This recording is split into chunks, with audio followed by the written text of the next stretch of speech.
1 அதிகாரம் 5ஆம் வசனத்தை தியானிப்போம். The book of 1 Timothy chapter 5 verse 5. உத்தம விதவையாய் இருந்து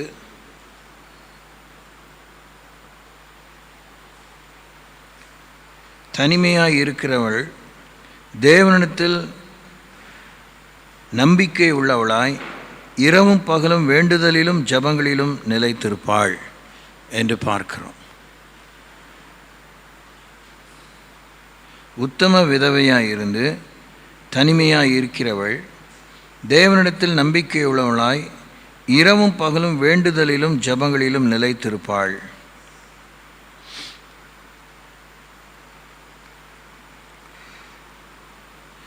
நேருக்கு நேராக ஒரு பெண்ணுக்கு, குறிப்பாக விதவையான ஒரு பெண்ணுக்கு சொல்லப்படுகிற ஒரு அறிவுரையாகவும் நம்ம பார்க்க வேண்டியிருக்கு.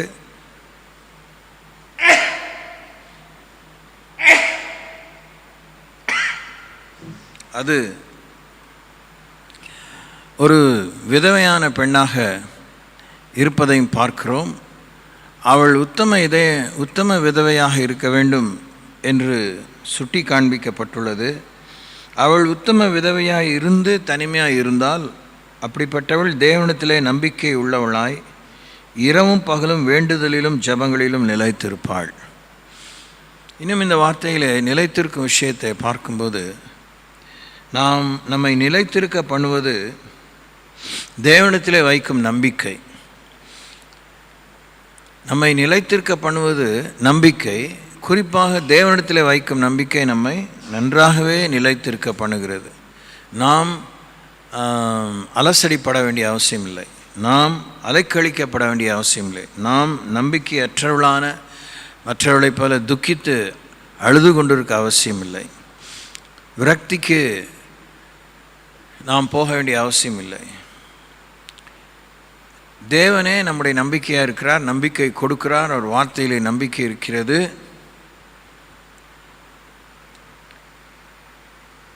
நாம் நம்பிக்கை கொள்ளும்படி இந்த உலகத்தில் அநேக அடையாளங்களை தேவன் நமக்கு தந்திருக்கிறார், ஆதரவுகளை தந்திருக்கிறார். இது தேவனுடைய பிள்ளையாக இருந்து தான் கிடைக்க வேண்டும் என்கிற அப்படிப்பட்ட ஒரு நிர்பந்தத்தில் தேவன் மனுக்குலத்தை வைக்காமல், மனுக்குலத்துக்கு தேவன் என்றைக்குமே நன்மை தான் செய்ய போகிறார்.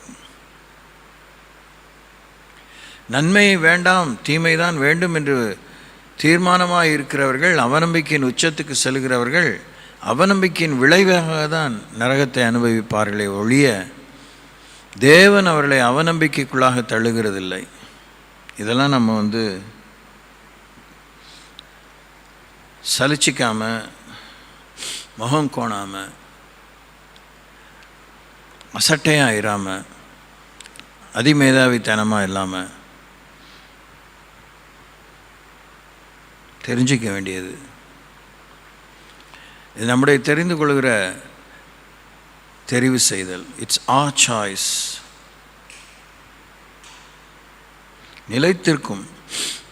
நிலைத்திருக்கிறதுக்கு தேவன் நிலைத்திருக்கிறார், அவரை நம்பலாம். மனுஷன் நிலைத்திருப்பதில்லை, அவனை நம்ப வேண்டாம் என்பதை விட அவனை அவசியமானவைகளுக்கு, உண்மையானவைகளுக்கு, உதவியானவைகளுக்கு, உபகாரமானவைகளுக்கு அவனை நம்பலாம். அதனால் ஒருத்தனை ரொம்ப சுயநலமாக நம்புகிறோம். நம்ம சுயநலத்துக்கு மாத்திரம் ஒரு மனுஷனை உபயோகிச்சுக்கிறோம், ஒரு மனுஷியை உபயோகிச்சுக்கிறோம். Probably wife and children, husband, boss, இதெல்லாம் இப்படிலாம் நிறைய யோசனை வந்துகிட்டே இருக்கும். It's all right. ஆனால் மனுஷனை மலையாக நம்புறதுங்கிறது வேதம் கற்றுக் கொடுக்கல, வேதம் சொல்லலை. மனிதன் மேல் அவநம்பிக்கையாக இரும் வேதம் சொல்லலை. மனிதன் பேரில் பற்றுதலாக இருப்பதை பார்க்கலும் கர்த்தர் பேரில் நம்பிக்கையாக இருப்பது மேல் பாக்கியவான். திரளான ஐஸ்வர்யத்தை நம்புவதை பார்க்கலும் கர்த்தர் பேரில் பற்றுதலாக இருப்பதே நலம், அப்படி வேதம் சொல்லுகிறது. ஸோ ஐஸ்வர்யம் நமக்கு நம்பிக்கை கொடுக்கிறது, திறமை நமக்கு நம்பிக்கை கொடுக்கிறது, நம்முடைய உழைப்பு நமக்கு நம்பிக்கையை கொடுக்கிறது. உழைப்பு வீணாய் போகிறதுக்கு வாய்ப்பு இருக்குது. நம்முடைய வருமானம் நமக்கு நம்பிக்கையை கொடுக்கிறது. நம்முடைய படிப்பு, நம்முடைய பயிற்சி நமக்கு நம்பிக்கை கொடுக்கிறது. நம்பிக்கை என்று சொல்லும்போது அது என்ன சொல்ல வருகிறது? இருக்கும் நிலையை விட சென்றடையும் நிலை, சென்று அடைய வேண்டிய நிலை, இல்லை அடுத்த நிலை, இருக்கிற நிலையை விட அடுத்த நிலை சற்று மேன்மையாக இருக்கும், சற்று இளைப்பாறுதல் உள்ளதாக இருக்கும், சற்று நன்மையாக இருக்கும்.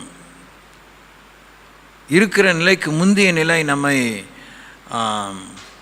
சந்தேகத்திலோ, சலிப்பிலோ, சபலத்திலோ, சறுக்கலிலோ, சகதியிலோ, சதியிலோ சிக்க வைத்திருந்ததாக இருக்குமானால், இயற்கையாகவே immediately naturally we want to have a better status in life.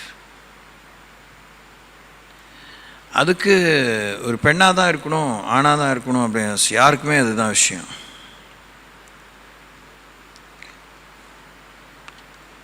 மிருக ஜீவன்கள் வறட்சி நேரத்தில் நீரோடையெல்லாம் தேடி போகுது. மான்கள் நீரோடையை தேடி வாஞ்சிப்பது போல் என் ஆத்மா மேல் வாஞ்சையாக இருக்கிறது. என்ன பண்ணுறது? தலையெழுத்து கடவுளை என்ன படைச்சி இந்த வனாந்திரத்தில் வச்சுட்டாரு, இந்த என்னது இந்த பொட்டை காட்டில் என்னை அலைய விட்டார்.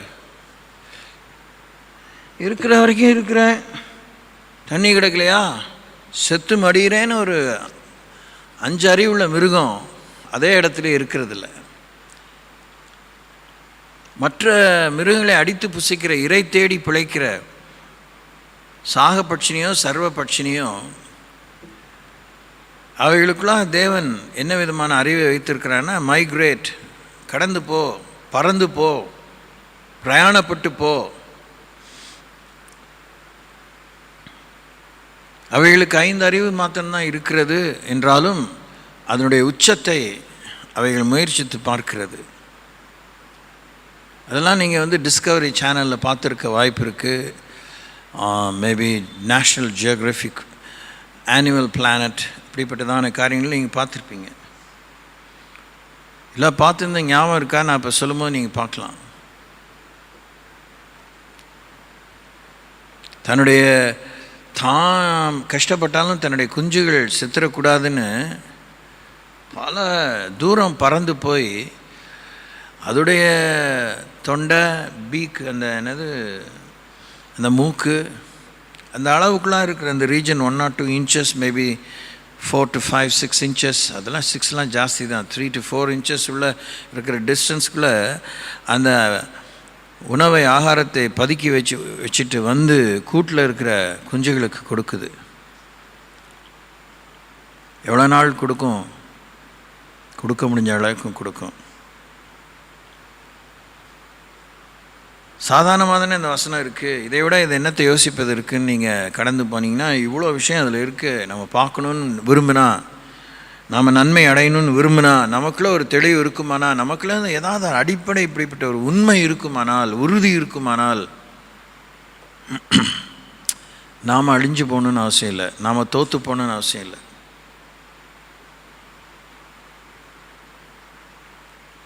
இரவும் பகலும் வேண்டுதலிலும் ஜபங்களிலும் நிலைத்திருப்பது நம்பிக்கையை கொடுக்கிறது. தேவன் நம்மை நம்பிக்கையிலே நிலைத்திருக்க சொல்கிறார். உத்தம குணம் நமக்கு நம்பிக்கைக்கு உரமாக அமைகிறது. when we are honest to the core, it's only a matter of time. ஒரு சில காலங்கள் தான், குறித்த காலங்கள் தான் நம்ம இலகாத்த கிளியை போல் இருப்போம். அதுக்கப்புறம் உத்தமனுக்கு கர்த்தர் துணைன்னு தேவன் வேதத்தில் சொல்லியிருக்கிறார். So the Lord will come to our rescue. நம்மை விடுவிப்பதற்கு தேவன் விரைந்து வருவார், நமக்கு நன்மை செய்வதற்கு விரைந்து வருவார். உத்தம விதவையாக இருந்து தனிமையாக இருக்கிறவள், குறிப்பாக தனிமையாக இருக்கிறவங்க கடவுள் மேலே நம்பிக்கையாக இருக்கணும், கடவுள் மேல் நம்பிக்கையை வளர்த்துக்கணும். குடும்பமாக இருக்கிறவங்க, எங்கள் அப்பா எனக்கு இருக்கிறாரு, எங்கள் அம்மா எனக்கு இருக்கிறாங்க, எங்கள் அண்ணன் இருக்கிறாரு, எங்கள் தம்பி இருக்கிறாரு, எங்கள் அக்கா இருக்குது, எங்கள் தங்கச்சி இருக்குது, எங்கள் மாமா இருக்கிறார், இப்படி 1008 உறவுகள் குடும்பத்துக்குள்ளே இருக்குது. என் மனைவி எனக்கு இருக்கிறாள், புருஷன் இருக்கிறார், என் சம்பாத்தியம் இருக்குது, படிப்பு இருக்குதுன்னு சொல்கிறவங்களாம்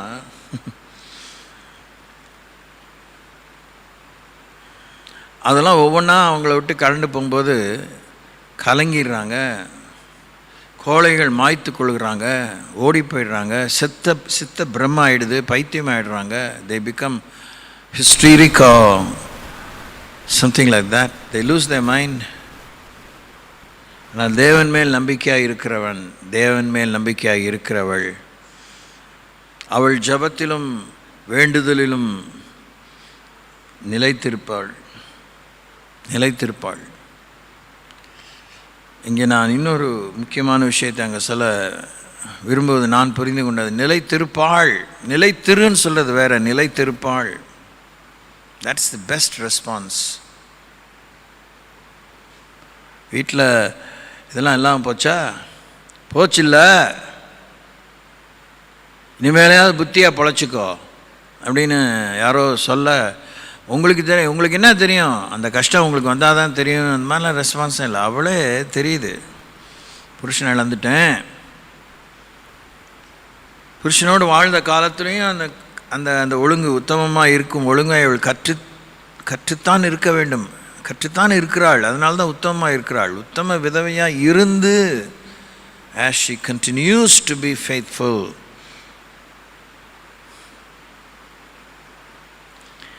மாத்திரமல்ல, புருஷன் இருக்கும்போது ஒருவேளை புருஷனை நம்பி இருக்கலாம், சரியான வாய்ப்பு இருக்குது. ஆனாலுமே தேவன் மேல் நம்பிக்கையாக இருப்பதை துவக்கி கொண்டாள், துவக்கி கொடுக்கப்பட்டது, தொடர்ந்தாள், பற்றி கொண்டாள், அந்த நம்பிக்கையில் வளர்ந்தாள்.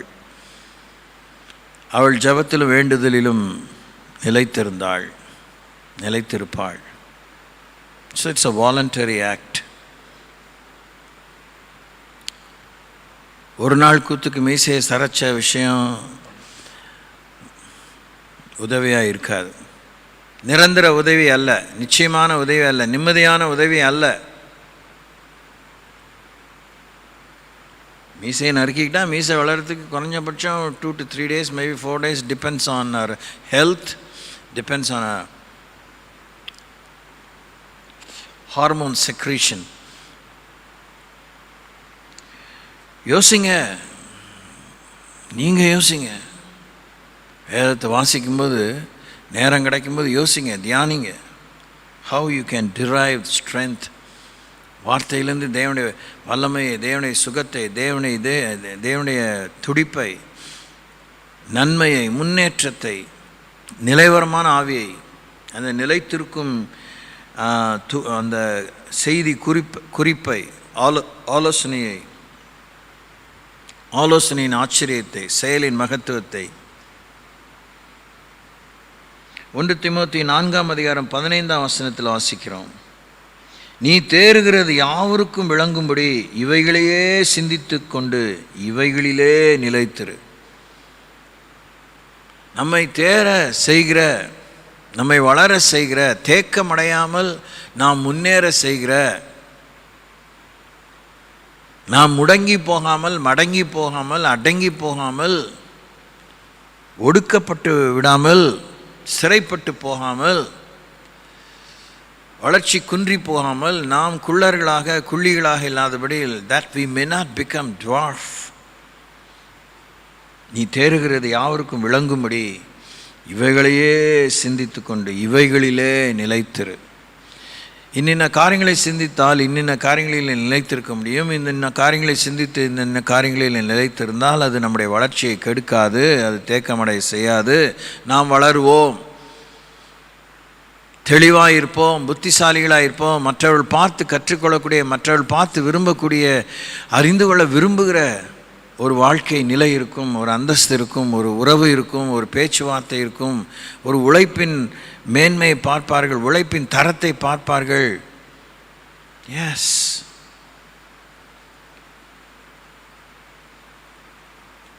அப்போ நம்முடைய சிந்தனையை கேவலமாக்குகிற, நம்முடைய சிந்தனையை வீணாக்குகிற, நம்முடைய சிந்தையில் சந்தேகத்தை விதைக்கிற, கோபத்தை விதைக்கிற, எரிச்சலை விதைக்கிற, அவநம்பிக்கையை விதைக்கிற, மரணத்தை விதைக்கிற, துக்கத்தை விதைக்கிற, சலிப்பை விதைக்கிற, சோம்பலை விதைக்கிற. Keep on adding all these things. Everything is generated in the mind. நம்முடைய மனதில் தான் தோணுது.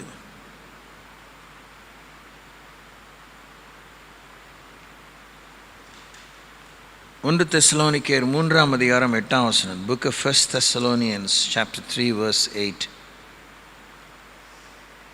நீங்கள் கர்த்தருக்குள் நிலைத்திருந்தால் நாங்கள் பிழைத்திருப்போம். நீங்கள் கர்த்தருக்குள் நிலைத்திருந்தால் நாங்கள் பிழைத்திருப்போம். கர்த்தரோடு என்னென்றும் வாழும் வாழ்க்கையை பற்றிய ஒரு பிரமாதமான வாக்கியம்.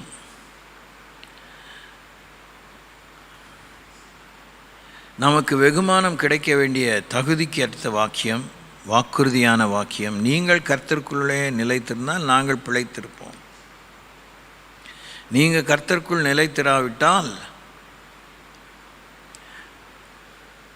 அந்த காரியத்தை அவர் சொல்லலை. அவங்கவுங்க கர்த்தருக்குள்ளே நிலைத்திருக்க வேண்டியது இட்ஸ் எ பர்சனல் அக்கௌண்டபிலிட்டி. தேவனுக்குமாக தனித்தன்மை வாய்ந்த, தனியாக தேவனுக்கு உத்தரவு சொல்ல வேண்டிய, கணக்கு ஒப்புவிக்க வேண்டிய வாழ்க்கையை பற்றி சொல்லப்படுகிறது. அதனால் அநேகர் கர்த்தருக்குள்ளே நிலைத்திருக்காமல் போகலாம். அதனால் ஒரு கணிசமான தொகையினருக்கு ஊழியம் செய்ததுனால, அவங்க நிலைத்திராததுனால அந்த ஊழியம் செய்த ஊழியருக்கு கூலி கிடைக்காதுன்னு அர்த்தமா? அப்படியே இல்லை. ஆனால் உண்மையாகவே அந்த ஊழியருடைய ஊழியத்தின் தரத்தையும் இந்த வாக்கியத்தினுடைய நிலை எடுத்து காண்பிக்கிறது. ஒரு குடும்பத்தின் நிலையை எடுத்து காண்பிக்கிறது. என் புருஷனும் கச்சேரிக்கு போயிட்டு வரான்னு சொல்கிற வார்த்தையை கேட்டிருப்பீங்க. அப்படி இருக்கக்கூடாது.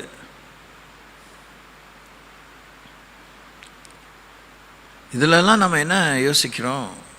வீணடித்தல், வீணாக போகும் நிலை, அதெல்லாம் நம்ம தவிர்க்க தான் வேணும்.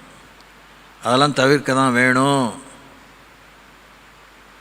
2 நாட்களுக்குமாக இந்த தவக்காலம் சிந்தை முடியும் அந்த தருவாயில் சொன்னேன். கொஞ்சம்தான் சொன்னேன், அவ்வளோதான் சொல்ல முடியும். ஏன்னா அதுக்குள்ளே தான் நேரம் ஆகிடுது. நான் தான் சொல்லணும்னு அவசியமே இல்லைன்னு காலங்காலமாக சொல்லிகிட்டே இருக்கேன். நீங்கள் தான் தியானிக்கணும்.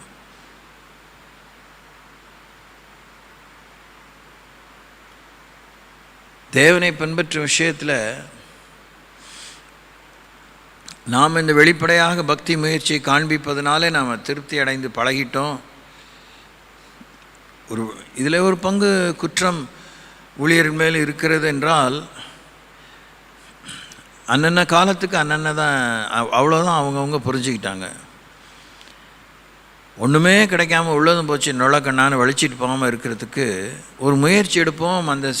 அந்த சிந்தையிலே, அந்த நடையிலே, அந்த உழைப்பிலே, அந்த ஒத்துழைப்பிலே, அந்த உறவிலே நிலைத்திருந்தால் நாம் பயணப்படும் பயணத்திலே நாம் போய் சேர வேண்டிய விரும்புகிற அந்த துறைமுகத்தை நாம் நாடுவோம் என்பதை அது நமக்கு சுட்டி காண்பிக்கிறது.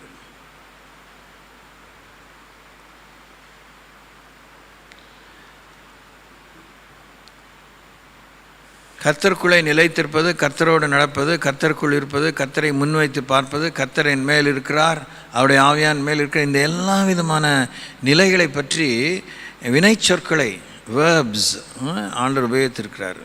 அதெல்லாம் தயவுசெய்து நம்ம யோசிக்கணும். What it means for Jesus to live in me. எனக்குள்ளே இயேசு வாழ்கிறாருன்னா என்ன அர்த்தம்? How is it so? எப்படி அது சாத்தியமாகுது? அப்படி இருந்தால் என்ன நடக்குது? எனக்கு என்ன நடக்கணும்? எனக்கு இன்னும் என்ன நடக்கலை? இன்னொருத்தர் அதுக்கு பதில் சொல்லணும்னு நம்ம துடிப்போம். நமக்கு ஒன்றுமே புரியலையே இது. இப்போ ஒரு நிமிஷம், கர்த்தர் நமக்குள்ளே வாழ்கிறது, நம்ம மேலே இருக்குது, நமக்கு முன்னே இருக்குது, பின்னே இருக்குது, நம்ம சுற்றி இருக்குது, இதெல்லாம் அப்படியே தூக்கி வச்சுட்டு நாம் நமக்குள்ளே இருக்கிறோமே. நம்முடைய உள்ளான மனுஷன்தான் உண்மையான மனுஷன். வெளியில் பார்க்குறது அவன் கூடு தான். அவனை பற்றி யோசிங்க, உங்கள் சுயத்தை பற்றி யோசிங்க. ஒரு நேரத்தில் உங்கள் புத்தி ஒரு இடத்துலையா இருக்குது? பல இடத்துல இருக்குது.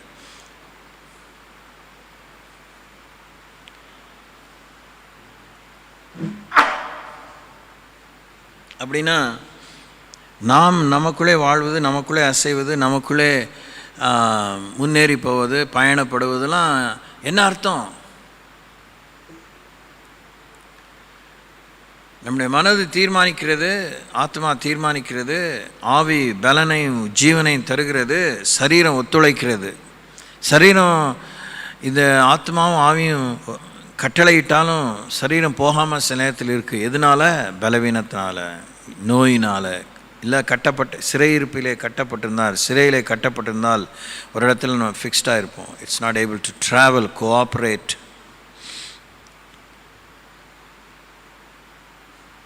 ப்ளீஸ் திங்க், யோசிங்க. முழு சோம்பேறித்தனமாக எல்லாம் ஜீசஸ் பார்த்துக்குவார் அப்படிங்கிறது எனக்கு புரியவே இல்லை.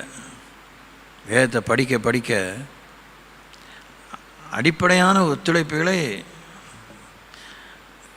கூச்சம், தயக்கம், வெக்கம் இல்லாமல் தேவன் நெத்தியடியாக கராராக எதிர்பார்க்கிறார், சட்டப்பூர்வமாக எதிர்பார்க்கிறார். படிக்க தெரியாதுன்னு சொல்லவே கூடாது. படிக்க தெரிந்தவங்களை கொண்டு வேதத்தை படித்து செவிச்செல்வம் மூலமாக உள்ளே வச்சுக்கணும். இன்றைக்கி தான் டேப் ரெக்கார்டர் இருக்குது, செல்ஃபோன் இருக்குது, செல்ஃபோனில் பைபிள் இருக்குது, ஆடியோ பைபிள் இருக்குது. கையடக்கமாக எல்லாத்தையும் ஆண்ட நம்ம கையில் கொடுத்துருந்து எனக்கு ஒன்றும் தெரியாது, எனக்கு ஒன்றும் இல்லைன்னு சொல்கிறது பெரிய குற்றச்சாட்டு, பெரிய அபத்தமான பொய் குற்றச்சாட்டு. அதை எப்படி தேவன் சகித்து கொள்வார்? How can he? கர்த்தருக்குள் நிலைத்திருந்தால்தான் நம்முடைய கூலியை பெறுவோம். கர்த்தருக்குள் நிலைத்திருந்தால்தான் நம்முடைய பலனை பெறுவோம். அது ஊழியக்காரனோ விசுவாசியோ, கர்த்தருடைய சேவகனோ, கர்த்தருடைய மனவாட்டியோ, என்ன உயர்ந்த அந்தஸ்து தேவன் தந்திருந்தாலும் அந்த உயர்ந்த அந்தஸ்து எதுக்காக கொடுக்கப்படுது? கூத்தடிக்க கும்மாளம் பண்ணவா? கிடையாது. அவருடைய விருப்பத்தை நிறைவேற்றுவதற்கு. அவருடைய விருப்பத்துக்குள்ளே நம்முடைய விருப்பம் இருக்குங்கிறத நம்ம பார்க்குறது தான் நம்முடைய வெற்றி. நம்ம நினைக்கிறோம் கடவுள் நம்மளை பற்றி விருப்பம் கொள்றதில்ல, அவர் ரொம்ப பெரியவராக்கும், பெரிய எட்டி பிடிக்க முடியாதவராக்கும், அதனால் எல்லாமே அவர் நம்ம ஒன்று யோசிச்சார் வேறு தான் யோசிப்பாருங்கிற மாதிரியே நம்ம ஒரு மைண்ட் செட்டில் வந்துட்டோம். அது ஒரு பங்கு உண்மைதான ஒழிய முழு உண்மை அது அல்ல. உண்மையாகவே தேவனுடைய சிந்தையிலே நாம் பெரும் இடத்தை பெறுகிறோம் என்றாலும் மிகை அல்ல. யாரை பற்றி அவரால் யோசித்துட்டு இருக்க முடியும்? விழுந்து சாத்தானை பற்றி கடவுள் யோசிக்கிறாரா? கிடையாது. விழுந்த க்ஷணத்திலேயே அவனுக்கு ஆக்கினை தீர்ப்பு உண்டாயிடுச்சு. He was totally judged. Hell was created.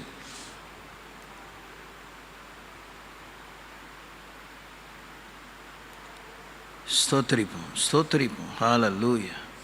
Yes Lord, yes. Hallelujah. கர்த்தருக்குள் நிலைத்திருந்தால் நாங்கள் பிழைத்திருப்போம்.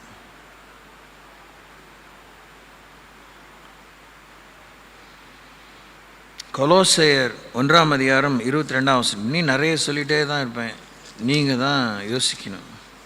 ஒரு விஷயத்துக்கு எவ்வளோ கோணத்திலேருந்து உங்களுக்கு தெளிவை கொடுக்க வாஞ்சிக்கிறேன். ஆனால் நீங்கள் பலன் அடைந்து எழும்பணும். கொலோசையர் 1:22. நீங்கள் கேட்ட சுவிசேஷத்தினால் உண்டாகும் நம்பிக்கையை விட்டு அசையாமல் ஸ்திரமாயும் உறுதியாயும் விசுவாசத்திலே நிலைத்திருப்பீர்களானால் அப்படியாகும். எப்படியாகும்? இங்கேருந்து பாருங்கள், எப்படியாகும்? 19ஆம் வசனத்திலிருந்து, சகல பரிபூர்ணமும் இயேசு கிறிஸ்துக்குள்ளே வாசமாயிருக்கவும், இயேசு சிலுவையில் சிந்தின இரத்தத்தினாலே சமாதானத்தை உண்டாக்கி பூலோகத்தில் உள்ளவைகள் பரலோகத்தில் உள்ளவைகள் யாவையும் அவர் மூலமாய் தமக்கு ஒப்புரமாக்கி கொள்ளவும் அவருக்கு பிரியமாயிற்று. முன்னே அந்நியராயும் துர்க்கிரியைகளினால் மனதிலே சத்துருக்களாய் இருந்த உங்களையும் பரிசுத்தமாக்கவும், பரிசுத்தராகவும் குற்றமற்றவர்களாகவும் கண்டிக்கப்படாதவர்களாகவும் தமக்கு முன் நிறுத்தும்படியாக அவருடைய மாம்ச சரீரத்தில் அடைந்த மரணத்தினாலே இப்பொழுது ஒப்புரமாக்கினார். நீங்கள் கேட்ட இந்த நற்செய்தியினால் உண்டாகும் நம்பிக்கையை விட்டு அசையாமல் ஸ்திரமாயும் உறுதியாயும் விசுவாசத்திலே நிலைத்திருப்பீர்களானால் நீங்கள் அந்நியராக இருப்பதில்லை, துர்க்கிரிகளினாலே மனதிலே சத்துருக்களாக இருப்பதில்லை, உங்களை தேவன் பரிசுத்தராகவும் குற்றமற்றவர்களாகவும் கண்டிக்கப்படாதவர்களாகவும் தமக்கும் நிறுத்தும்படியாக அவருடைய மாம்சத்தில் அடைந்த மரணத்தினாலே நீங்கள் ஒப்புரவாக்கப்பட்டவர்களாயிருப்பீர்கள். அல்லேலூயா. கொஞ்சம் அளவு கூட, குறைந்தபட்சமான அளவுக்கு கூட உங்கள் வாழ்க்கையிலே பங்கம் இருக்காது,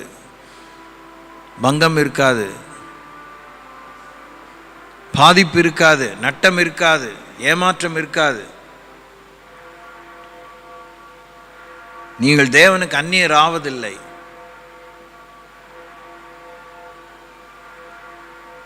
வசனத்தை பார்த்துட்டே இருக்கணுங்க. நிறைய சொல்லிட்டே தான் இருக்கேன் உங்களுக்கு.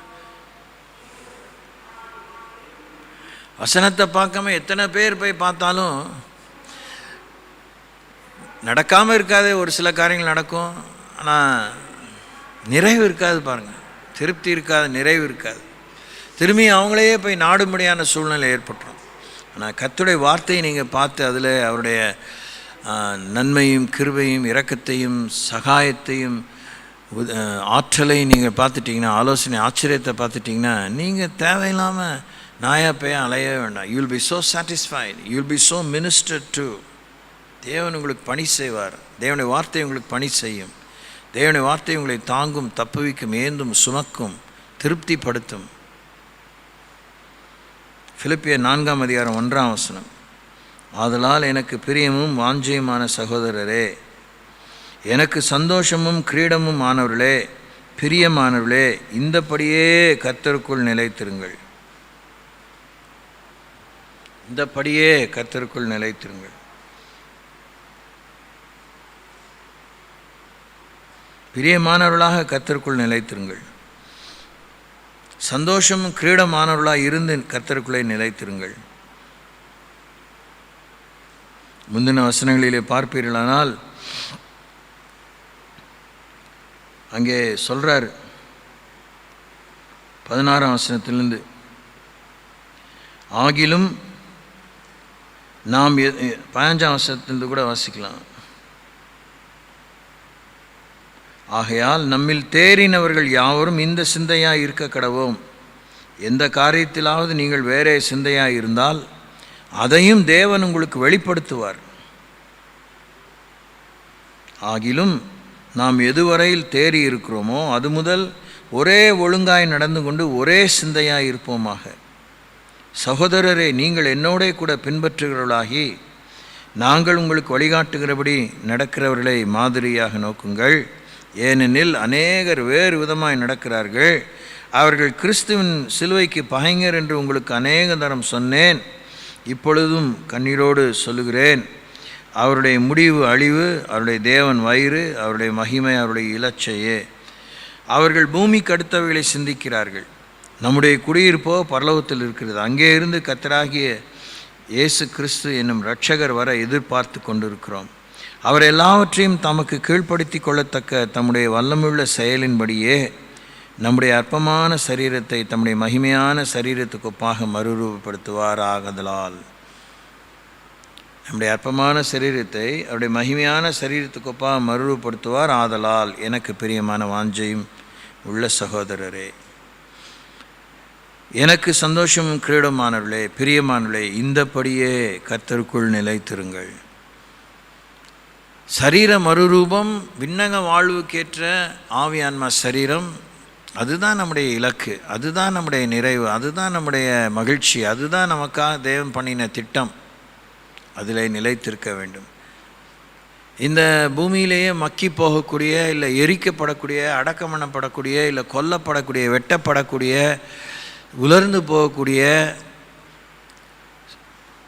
இந்த சரீர வாழ்க்கையை செழிப்பாக்கும்படி நாம் கேட்பது சால சிறந்ததல்ல. அதனால் நோய்வாய்ப்பட்டிருக்க எங்களுக்கு அனுமதி தாரும் கேட்குறது மடமை. நாம் எவ்வளோ சுகதேகிகளாக இருந்தாலும் இந்த சரீர அழிவுக்குரியது தான். பிறந்ததுலேருந்து எனக்கு ஒரு இருமல் காய்ச்சலே வந்தது இல்லைங்க, தலைவலி எதுவுமே வந்ததில்லை. ஒருத்தர் சொல்கிறான்னா அவர் அதிசய பிறவி தான், சந்தோஷம். ஆனால் அதனால் அவன் அப்படியே ஆத்ம சரீரத்தோடு பரலோகத்துக்கு போவான்னு பைபிள் சொல்லலை. Praise the Lord. Praise the Lord. ஆமாம், we will all die.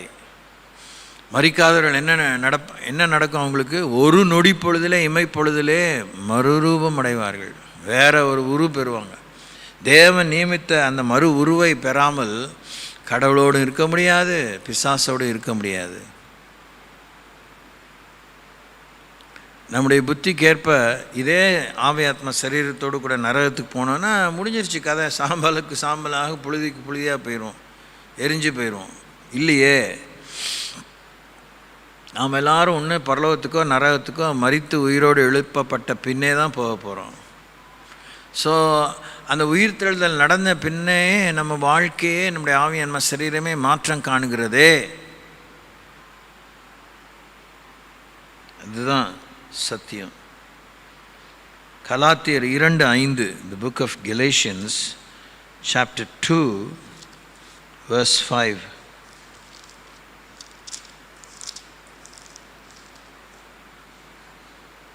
சுவிசேஷத்தின் சத்தியம் உங்களிடத்தில் நிலைத்திருக்கும்படி நாங்கள் ஒரு நாளிகை ஆகிலும் அவர்களுக்கு கீழ்ப்பணிந்து இணங்கவில்லை. இங்கேருந்து அவசியம் தான். 14 வருஷம் சென்ற பின்பு நான் தீத்துவை கூட்டிக் கொண்டு பர்னபாவுடனே மறுபடியும் எருசலேமுக்கு போனேன்.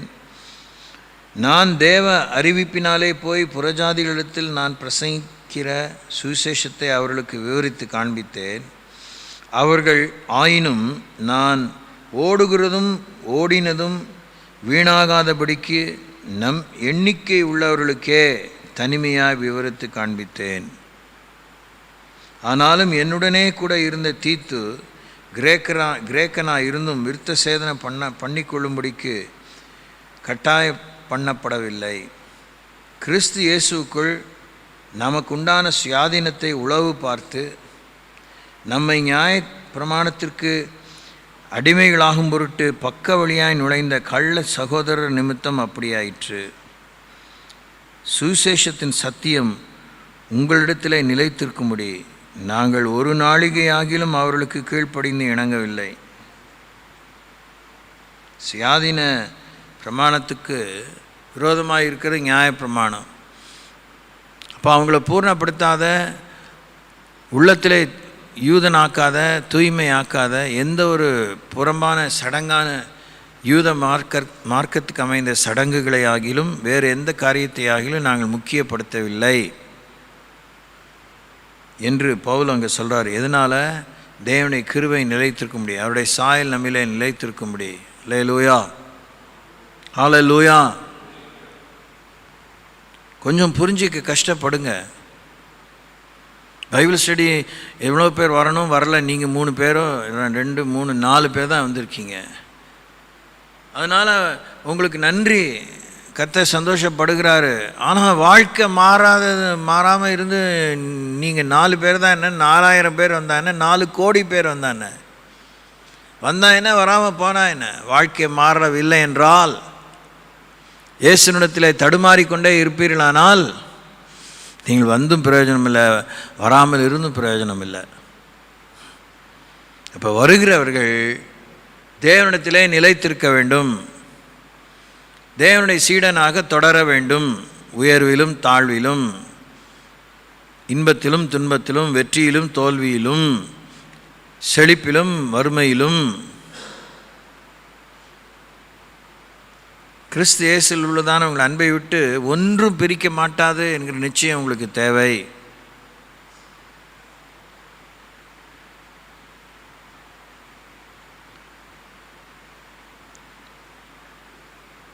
பரீட்சைனால எல்லா பிள்ளைகளுக்கும், எல்லா மாணவர்களுக்கும் ரொம்ப அப்பா பரீட்சை வருது, இவ்வளோ சந்தோஷமாக இருக்குது. யாராவது ஒருத்தராக சொல்லியிருப்பாங்கன்னு நினைக்கிறீங்களா? ஷோ, எக்ஸாம் வருது, என்ன பண்ணுறது, ஸ்கூல் இயரே முடிய போகுது, இதெல்லாம் இல்லாமல் அடுத்த கிளாஸ் போனால் நல்லா இருக்குமேனு இன்றைய வரைக்கும் தான் யோசிச்சுருக்காங்க. உழைக்காமையே சம்பாத்தியம் வந்தால் எப்படி இருக்கும்? நல்லா இருக்கும்ல?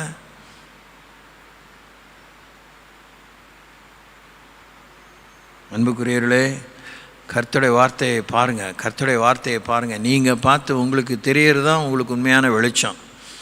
நான் பார்த்து உங்களுக்கு சொல்கிறது என்னுடைய வெளிச்சம், என்னுடைய புரிதல்.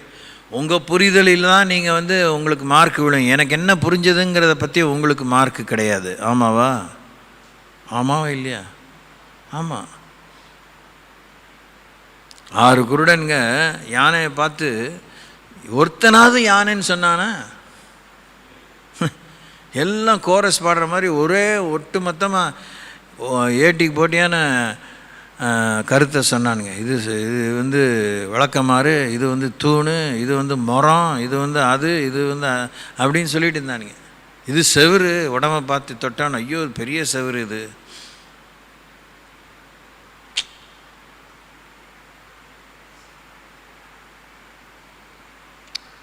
இதெல்லாம் தேவையில்லாமல் வியாக்கியானம் பண்ணுறதுமே ரொம்ப பெருசாலாம் வெற்றியை தராது. புதுசாக சாக்கு போக்கு கண்டுபிடிச்சிட்டு இருப்போம்.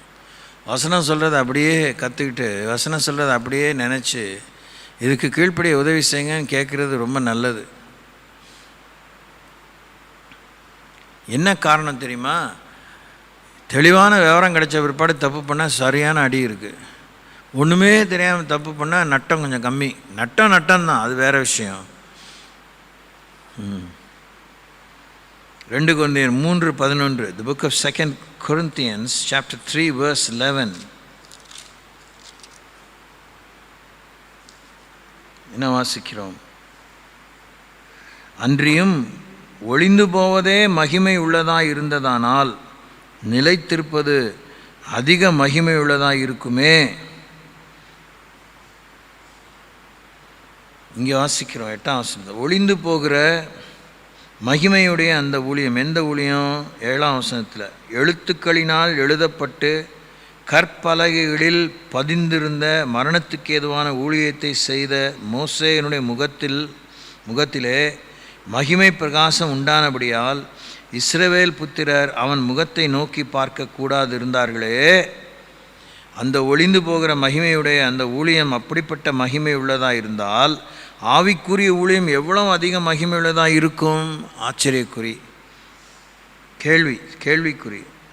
ஆக்கினை தீர்ப்பு கொடுக்கும் ஊழியம் மகிமை உள்ளதாக இருந்தால் நீதியை கொடுக்கும் ஊழியம் அதிக மகிமையுள்ளதாக இருக்குமே. இப்படி இருக்க மகிமைப்பட்டிருந்த அந்த ஊழியம் இந்த ஊழியத்திற்கு உண்டாயிருக்கிற சிறந்த மகிமைக்கு முன்பாக மகிமைப்பட்டதல்ல. மகிமைப்பட்டிருந்த அந்த ஊழியம் இந்த ஊழியத்திற்கு உண்டாயிருக்கிற சிறந்த மகிமைக்கு முன்பாக மகிமைப்பட்டது அல்ல. அன்றியும் ஒளிந்து போவதே மகிமை உள்ளதாக இருந்ததானால் நிலைத்திருப்பது அதிக மகிமை உள்ளதாக இருக்குமே. அதனால் நம்ம கிறிஸ்துவுக்குள்ளே நிலைத்திருக்க வேண்டும். கிறிஸ்துவுக்குள்ளே தொடர்ந்து அவரை பின்பற்றி நடக்க வேண்டும். தொடர்ந்து அவர் சொன்ன வார்த்தைகளை விசுவாசிக்க வேண்டும், முயற்சிக்க வேண்டும், அபியாசிக்க வேண்டும். சில பலாபலன்கள் நித்தியத்தில் தான் கிடைக்கும், மாற்று கருத்துக்கு இடமில்லை. அவர் நமக்கு கொடுத்த உச்சகட்டமான வாக்குறுதிகள் எல்லாம் பங்கு பங்காக வகை வகையாக பூமியிலே நிறைவேற வேண்டியவன் நிறைவேறுதலை காணும். நாம் விசுவாசத்திலே நிலைத்திருந்தால் அவருடைய எல்லா வாக்குத்தத்தங்களையும் விசுவாசத்தின் மூலமாய் தான் அடைய முடியும்.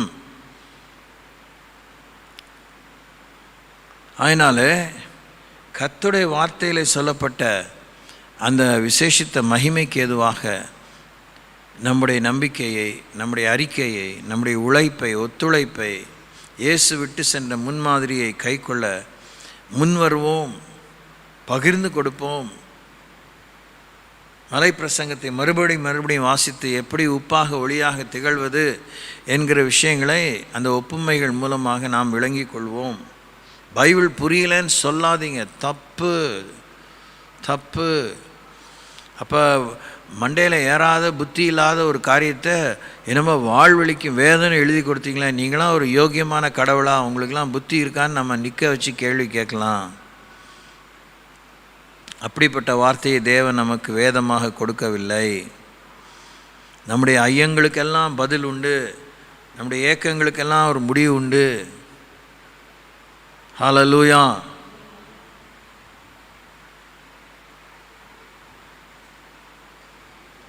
மேஜிக்கில் ஆன்சர்ஸ்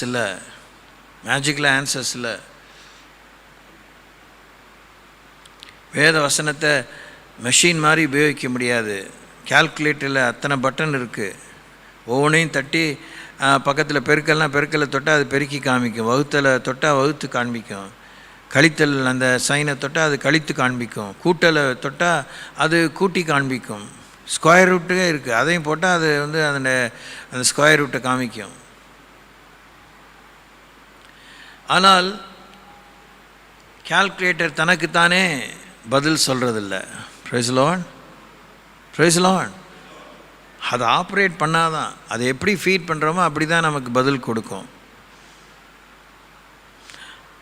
அதை நான் யோசிக்கும்போது இது என்னுடைய அபிப்பிராயம், எனக்கு அது சுழியிருந்தான் இருந்தது. கால்குலேட்டர் வந்து இந்த இன்ஜினியரிங் கால்குலேட்டர்னு ஒன்று இருக்குது, என்னென்னமோ நிறைய இருக்குது, வித்தியாசமான உதவிகளை அளிக்கும்படி, விடைகளை அளிக்கும்படி சரியாக அதை ஃபீட் பண்ணால் அந்தந்த துறையை சார்ந்தவர்களுக்கு அது விளக்கத்தோடு கூட இல்லை அந்த எண்களுக்கு அடுத்த விஷயமாக இருந்தால் சரியாக அது பதிலை தருகிறது. அது அளத்தலோ அது அதான் ஒரு திரவத்தை அளக்கும் விஷயமோ, ஒரு துணியை அளக்கும் விஷயமோ, ஒரு கட்டடத்தை அளக்கும் விஷயமோ, மூணுக்கும் சேர்ந்த அந்த அறிவோடு கூட அந்த கம்ப்யூட் பண்ணுற அந்த சின்ன கால்குலேட்டர் நமக்கு சரியான பதிலை கொடுக்கிறது. தேவனிடத்தில் மாத்திரம் நாம் ஏருக்கு மாறாக கேள்வி தொடுத்து விட்டு நேர்மறையான ஒரு பதிலை எதிர்பார்ப்பது என்பது பெரிய அபத்தம். So whatever questions we take to God, God gives us a straight answer, honest answer. நேர்மையான நேர்முகமான பதிலை தேவன் நமக்கு தருகிறார். அல்லேலூயா, ஹல்லேலூயா. 1 கொரிந்தியர் 16:13 வாசிக்கிறோம். The book of 1 Corinthians chapter 16 verse 13. விழித்திருங்கள், விசுவாசத்திலே நிலைத்திருங்கள், புருஷராயிருங்கள், திடன் கொள்ளுங்கள். விசுவாசத்திலே நிலைத்திருப்பது எனக்கு வேதத்தில் என்னை பொறுத்த மட்டில் அண்மையான காலங்கள் சில வருஷங்களாகவே தான் அதை நான் கேட்கிறேன். எனக்கு பிடித்த ஒரு ஜெபம் என்னவென்றால், தேவனே நான் விசுவாசிக்கிறேன், ஆனால் என் அவிசுவாசம் நீங்கள் எனக்கு உதவி செய்யும். அந்த தாப்பனுடைய அந்த மகனுடைய அந்த காக்கா வலிப்பை பிடித்த அந்த பையனுடைய அப்பா இயேசுகிட்ட கேட்குறாரு, இயேசுவே உங்கள் சீஷர்ட்ட அந்த என் பையனை கொண்டு வந்தேன், அவங்களால ஒன்றும் செய்ய முடியல, நீங்கள் பார்த்து உங்களால் எதாவது முடிஞ்சால் அதை செய்யுங்க அப்படின்னு சொல்லும்போது ஆண்டவர் கேட்குறாரு, நான் இதை செய்ய முடியும், நீ நம்புறியா, விசுவாசிக்கிறாயா அப்படின்னு கேட்குறாரு. ஆமாம் ஆண்டவரே விசுவாசிக்கிறேன், ஆனால் என் அவிசுவாசம் நீங்கள் உதவி செய்யும். உங்களாலேயும் செய்ய முடியாமல் போயிடுச்சுன்னா, ஏற்கனவே நான் இப்படி பார்த்துட்டேன், எத்தனையோ மருத்துவர்கள்ட்ட கூட்டிகிட்டு போயிருப்பான், அங்கெல்லாம் சரியில்லை. ஆனால் சீஷர்கள் அவர் இயேசு பின்பற்ற அப்படின்னாலே பல இடங்களிலே ஆண்டவர் அங்கே மத்தேயு 10 அனுப்பினது போல் அந்த காலகட்டத்தில் போயெல்லாம் அவங்க பல நன்மைகளை கண்டாங்க, ஊழியத்தில் கனிகளை கண்டாங்க, விடுதலை கண்டாங்க, பிசாசுகள் ஓடிச்சு, தரித்திற்கு நற்செய்தி அறிவிக்கப்பட்டது, சுகம் அடைந்தார்கள், செத்தவர்களை கூட உயிரோடு எழுப்பணும்னு வந்து அறிக்கை பண்ணுறாங்க. அப்போ இப்படிப்பட்ட இயேசுடைய சீடர்களால் அது முடியும். அவங்க அப்பா அவ்வளோ மலையாக நம்பி தான் கூட்டிகிட்டு வராரு, ஆனால் அங்கே ஒரு பலனும் கிடைக்கல. அப்போ கர்த்தர் சொல்கிறாரு, அற்ப விசுவாசிகளே, உங்களோடு கூட நான் எவ்வளோ நாள்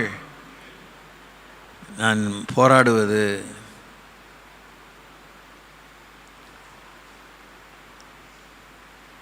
ரொம்ப சங்கடமான ஒரு வாக்கியம். ஆண்டவர் புண்படுத்த தான் இதை சொன்னார்லாம் அவன் யோசிக்கக்கூடாது. அவர் எப்பயுமே உள்ளதை தான் சொன்னார். அது நம்மை புண்படுத்தினால் அது பரவாயில்ல, நல்லது. புதிதாக தேவனை நமக்குள்ளே ஒரு துக்கத்தை ஏற்படுத்துகிறதில்ல. அறியாமையை போக்கும்படி விசுவாசத்திலே நிலைத்திருங்கள்னு சொல்கிறாரு. விசுவாசத்திலே நிலைத்திருங்கள்னு சொல்கிறாரு. இதையே நான் சொல்லிகிட்டே இருக்கலாம். எனக்கு விடிவு வந்துடுச்சுன்னா நான் புத்திசாலி, நான் பாக்கியசாலி. புத்திசாலி என்பதை விட நான் பாக்கியசாலி, பாக்கியவானாகி விடுவேன். இன்றைக்கி நம்ம என்ன வேணால் இயேசு சொன்னால் கேட்க ஆயத்தமாக இருக்கிறோம், ஆனால் விசுவாசிக்க ஆயத்தமாக இல்லை. 10 டன் அரிசி இறக்கு, நீ உன் கஷ்டகாலம்லாம் தீர்ந்துடும், என்னெல்லாம் எதிர்பார்க்குற அதெல்லாம் கொடுத்துட்றேன்னா கடன் கூட வாங்கி 10 டன் இறக்கிடுவோம். நான் 10 டன் இறக்கிட்டேன், எனக்கு அதை செய்யுங்கன்னு ஒத்த காலம் நின்று சண்டை பிடிச்சிட்டு இருப்போம். அப்பையும் கேட்பார், நான் இதை உனக்கு செய்ய முடியும், நம்புறியா, விசுவாசிக்கிறியானா? அதெல்லாம் கேட்காதீங்க, 10 டன் இறக்க சொன்னீங்களே அதுக்கு பதில் சொல்லுங்கள். இப்படி தான் பேசிகிட்டு இருப்போம். இப்போயும் இப்படி தான். நான் இந்த வாக்கியம் சொன்னால் தான் பெரிய ஆளாக கிடையாது, நீங்கள் அதை சொன்னாலும் அதான் உண்மை. அப்படி தான் இருக்கும். ஊழியர்களும் விசுவாசிகளுமாக அப்படி தான் இருக்கும். எல்லாருமே அப்படி இல்லை. ஏன்னா பவுல் அந்த வார்த்தையை பரிசுத்தத்தின் மூலமாக எல்லா இடத்துலையும் விசுவாசம் இல்லையே. விசுவாசிக்கிறவங்க இருக்கிறாங்க, கர்த்தரை நம்பி களத்தில் இறங்கி போகிறவங்க இருக்கிறாங்க, உபயோகிக்கப்படுறவங்க இருக்கிறாங்க. இன்றைக்கி ஒரு கர்த்தரங்கு, ஒரு பயிற்சியோடு கூடிய கர்த்தரங்களை அப்படியே மெய் சிலிர்க்கக்கூடிய சாட்சிகளை ஊழியர்கள் சொன்னபோது ரொம்ப துக்கப்பட்டேன். நான் ஒப்பிட்டு பார்க்க வேண்டிய அவசியம் இல்லைன்னு நான் அதிமேதாவித்தனம் கொள்வதாக இல்லை. அவர்கள் வாழ்விலே அது நடக்கணும்னு அனுமதித்தாலும் என் வாழ்விலே நான் ஆண்டவரை அவர்களைப் போல எப்படி பற்றி கொண்டேன், என்ன முயற்சி எடுத்திருக்கிறேன். அப்போ கர்த்தருடைய வாக்குத்தத்தம் அவருக்கு வேறு எனக்கு வேறா? அவருக்கு உண்மையுள்ளவர் எனக்கு பொய்யானவரா? அவங்க சாட்சி சொல்லும்போது இது யார் செய்தாலும், ஒருவேளை எங்களுக்கு நடந்தது போல் நாங்கள் ஒத்துழைப்பை காண்பித்து அர்ப்பணத்தை காண்பித்தது போல் செய்தாலும் கூட உங்களுக்கும் அது அப்படியே நிறைவேறும் தான் அவங்களால தைரியமாக தான் சொல்ல முடியுது. அவரிடத்தில் ஆண்டவர் எதிர்பார்த்ததாக அவங்க விளங்கி கொண்டதுக்கு கீழ்ப்படிந்தாங்க. அவங்க விளங்கி கொள்றதுக்கு ஆச்சரியமாக தான் தேவன் அவர்கள் உபயோகித்திருக்கிறாரு. இதில் என்ன நமக்கு குழப்பம்? நாம் ஒன்று காரியத்தை அப்படி எதிர்பார்த்தோன்னா நாம் அதுக்கு அவங்க கர்த்தருடைய வழிகளையோ ஆலோசனையோ, அந்த காரியத்துக்கான ஆலோசனையோ ஆண்டவரை தேடணும். அவர் சொல்வார், அந்த சொன்னதை அப்படியே செய்தோன்னா நாமும் அப்படியே மூர்ச்சித்து போகக்கூடிய அளவுக்கு ஆண்டவர் நம்மை மிகவும் ஆச்சரியமாக ஆசீர்வதிப்பார். கேட்க தான் நல்லா இருக்குது. we don't want to take such risks. அழட்டிக்காமல் ஒன்றும் பண்ணியாமல் அப்படியே மேனாமினிக்குத்தனமாக இருந்து எல்லாத்தையும் நன்மையை அனுபவிக்கணும்னு யோசிக்கிறோம். ஒரு நாள் இல்லைன்னா இன்னொரு நாள், ஒரு நாள் கொஞ்ச நேரம் ஜாஸ்தி ஜாமன்ட்டு அடுத்த 3 நாள் ரெஸ்ட் எடுத்துக்கிட்டோம். What to do? எப்படி இருக்கும் ப்ரோக்ரஸ்? இன்னும் 2 வசனங்களை வாசித்து நிறைவு செய்வோம். 15ஆம் அதிகாரம் 1ஆம் வசனம். அன்றியும் சகோதரரே, 1 கொரிந்தியர் 15:1, நான் உங்களுக்கு பிரசங்கித்த சுவிசேஷத்தை மறுபடியும் உங்களுக்கு தெரியப்படுத்துகிறேன், நீங்களும் அதை ஏற்றுக்கொண்டு அதில் நிலைத்திருக்கிறீர்கள். நமக்கு அறிவிக்கப்பட்ட சுவிசேஷத்தை ஆண்டவர் சந்தர்ப்ப சூழ்நிலைகளுக்கு ஏற்ப மாற்றி கொள்கிறதே இல்லை, மாற்றினதும் இல்லை, மாற்றப் போகிறதாக இல்லை. ஒரே நற்செய்தி தான் உலகம் முழுவதற்கும். ஒரே நற்செய்தி தான் உலகத்தில் இருக்க எல்லா தேசத்திற்கும், தேசத்தினருக்கும், மொழி இனத்தினருக்கும், ஜாதி இனத்திற்கும், தொழில் வர்க்கத்தினருக்கும், படித்தவர்களுக்கும் படிக்காதவர்களுக்கும், ஏழைகளுக்கும் பணக்காரர்களுக்கும், அடிமைகளுக்கும் சுயாதீனர்களுக்கும், யூதர்களுக்கும் கிரேக்கர்களுக்கும். யூத குலத்தை தேவன் தெரிந்து கொண்டாலும் அவர்களுக்கு வேற ஒரு சுவிசேஷத்தை கடவுள் சொல்லலையே. பவுல் சொல்கிறாரு, வேறொரு சுவிசேஷம் இல்லை. நான் பிரசங்கித்த கிறிஸ்து இயேசுவை பற்றிய நற்செய்தியை விட வேறொரு சுவிசேஷம் இல்லை. அதை எந்த ஒரு தேவதூதன் வானத்திலிருந்து இறங்கி சொன்னாலும் அவனும் சபிக்கப்பட்டவனாக இருக்கக்கூடாதுன்னு அந்த அளவுக்கு வைராக்கியமாக சொல்கிறாரு.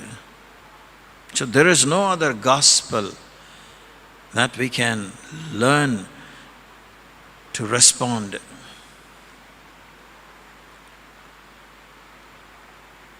ஸோ நற்செய்தி மறந்துட்டோம். இல்லை நான் சொல்கிறது உங்களுக்கு கோபமாக இருந்தால் கோவப்பட்டுருங்க, திட்டிடுங்க, ஏதோ பண்ணிடுங்க. ஆனால் கொஞ்சம் யோசிச்சுட்டா நல்லாயிருக்கும் நினைக்கிறேன். முதல்ல நமக்கு அட்லீஸ்ட் உங்களை விடுங்க, நான் என்னை பற்றி சொல்லிக்கிறேன், நீங்கள் உங்களுக்கு புரோஜனமாக தான் எடுத்துக்கோங்க, இல்லைன்னா அதையும் கடாசிடுங்க.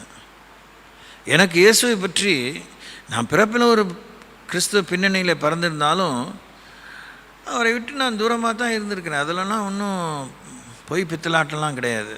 ஆனால் அவரை பற்றி நான் அறிய வேண்டிய பிரகாரமாக அவரை நெருங்கி வர வேண்டும், அவருக்குள்ளாக இருக்க வேண்டும், அவர் எனக்குள்ளாக இருக்க வேண்டும் என்கிற உண்மைகளை கேள்விப்பட்ட வரும்போது ஆண்டவராக இயேசு கிறிஸ்து எனக்கு மாத்திரம் சலுகையெல்லாம் கொடுக்கல. பரவாயில்லப்பா, நீ சின்ன பிள்ளை, பரவாயில்லப்பா, உன்னுடைய குடும்ப பின்னணி இப்படி பரவாயில்லப்பா, யாரை பார்த்தும் ஆண்டவர் பரவாயில்லப்பா, கொஞ்சோண்டு பாவத்தோடு இருப்பா. நான் இப்படி தான் நான் கேட்டேன், கேவலமா ஆண்டவரே இந்த பாவத்தை மாற்ற நான் விட இஷ்டப்படல. இதை செய்கிறதுனால யாருக்கு நான் நட்டப்படுத்துகிறேன், உங்களை என்ன துக்கப்படுத்துகிறேன், யாரை துக்கப்படுத்துகிறேன், எனக்கு தான். அதுதான்ப்பா தப்பு. நீ சுயநலமாக வாழ்கிறது தான்ப்பா தப்பு. அதை விட்டுடு. உன் சரீரம் என்னுடைய ஆலயம்.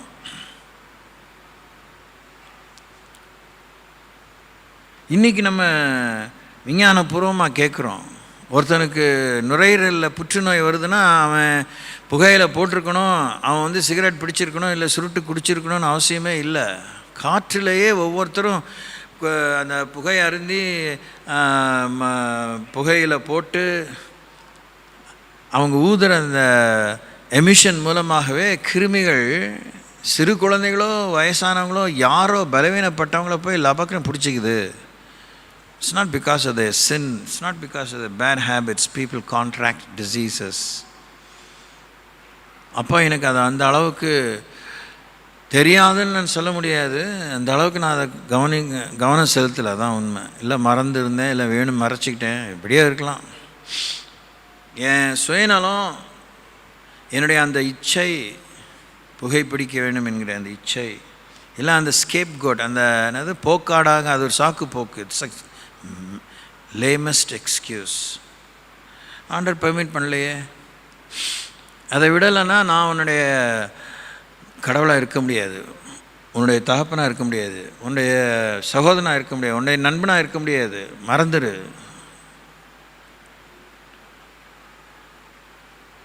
அதான் அங்கே வாசிக்கிறோம், நமக்கு அறிவித்த நற்செய்தியிலே நாம் நிலைத்திருக்க வேண்டும். ஒவ்வொருத்தரையும் மிகவும் ஆச்சரியமான வேத வசனங்கள் மூலமாக தேவன் ரட்சிப்புக்குள்ளாக ஆச்சரியமாக நடத்தியிருப்பார். ரொம்ப வேடிக்கையாக இருக்கும். சிலருக்கு மிகவும் கடினமான வசனம் நாம் யோசிக்கிற வசனத்தின் மூலமாக தொட்டிருப்பார். ஒருத்தருக்கு ஒன்றும் இல்லாமல் இந்த வார்த்தையின் மூலமாக அவர் பாவனர் அடைந்தாரா, ரட்சிக்கப்பட்டாரா, இயேசு ஐயோ அப்படின்னு. அவனுக்கு அதுதான் தேவை.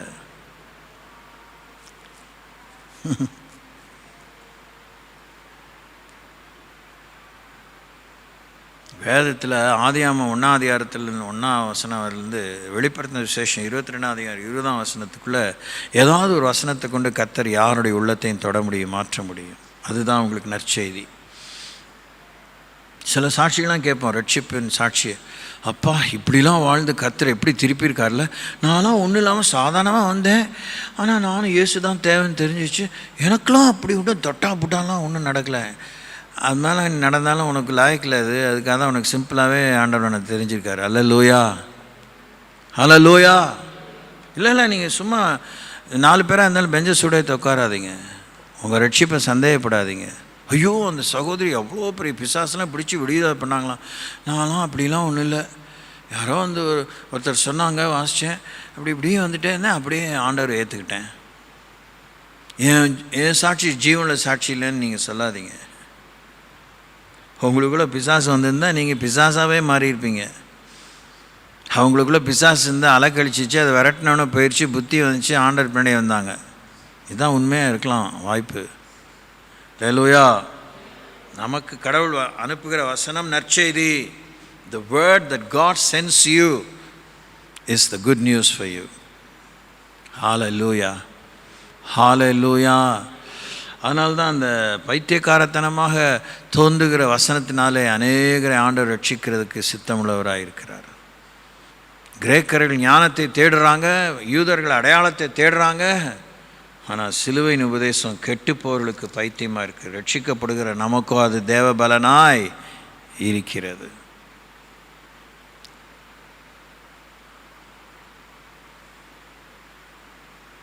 இதை நாங்கள் எங்கள் ஊழிய பாதையில் சொல்லியிருக்கிறோம். சத்தியத்தை மறைத்ததே இல்லை தேவ கிருபையில். ஆனால் இன்றைக்கி வலியுறுத்தி சொல்கிறேன், நீங்கள் உங்களுக்கு அனுப்புகிற வசனம், உங்களை தொடுகிற வசனம் தான் உங்களுக்கு நற்செய்தி. உங்களை விடுவிக்க, உங்களை உறுத்துகிற, உங்களை கொடைகிற அந்த வசனம் தான் உங்களுக்கு நற்செய்தி. அதுதான் உங்களுக்கு மருந்து, அதுதான் உங்களுக்கு காயங்கட்டும் கீலேயாத்தின் பிசின் தைலம். நீங்களாக தேடி பொறுக்கி எடுத்து ஆஹா இந்த வசனம் அப்படி இருக்குது, ஆறுதலாக இருக்குது, அப்படி இருக்குதுன்னு சொல்லி ஒன்றும் பிரயோஜனம் இல்லாமல் அதை கை கொள்ள முடியாமல், பற்றி கொள்ள முடியாமல், உட்கொள்ள முடியாமல், உங்களுடைய அனுபவமாக்கி கொள்ள முடியாமல், இலவு காத்த கிளி மாதிரி காணல் நீரை போல கிட்ட போனேன் அது தூரம் போயிட்டே இருக்குது அப்படின்னு அங்கலாய்த்து கொண்டே இருக்க வேண்டியதான். தேவன் கொடுக்குற சிறிய வசனத்தை கொண்டு ஆண்டவரே என் தேவனே தோமா அழுது ஆண்டவர்கிட்ட ஒப்பு கொடுத்தது போல உங்களை ஒப்பு கொடுங்கள். அல்லேலூயா. ஜெபிப்போம்.